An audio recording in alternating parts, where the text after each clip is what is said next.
Kecelakaan beruntun melibatkan 3 kendaraan terjadi di Tol Terbanggi, KM 110, Senin, tanggal 4 Oktober tahun 2021, sekira pukul 16.30 waktu Indonesia Barat, menyebabkan 2 orang meninggal.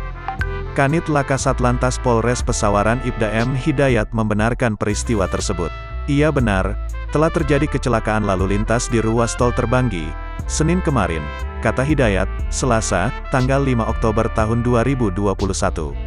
Hidayat menjelaskan, 2 orang korban meninggal merupakan pegawai Jalan Tol Bakauheni Terbanggi Besar, PT Hutama Karya, yakni Hari Ashari, 27, warga Ogan Komering Ilir, Sumatera Selatan dan Jeffrey Kurniawan, 24, warga Banjarsari, Metro.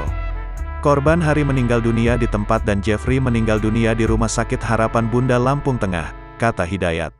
Sekitar pukul 16.30 waktu Indonesia Barat, datang kendaraan truk Colt Diesel BG 8359 Yotabita, yang dikemudikan Katon Prabowo, 48, warga Oku Timur diduga mengantuk dan menabrak truk box di depannya.